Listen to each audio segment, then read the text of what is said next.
اعوذ باللہ من الشیطان الرجیم، پناہ مانگتا ہوں میں اللہ کی شیطان مردود سے۔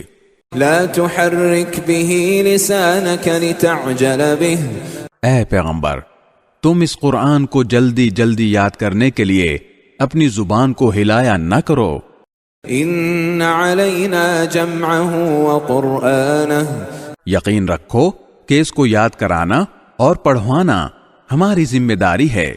فَإِذَا قَرَأْنَاهُ فَاتَّبِعْ قُرْآنَهُ، پھر جب ہم اسے جبرائیل کے واسطے سے پڑھ رہے ہوں تو تم اس کے پڑھنے کی پیروی کرو۔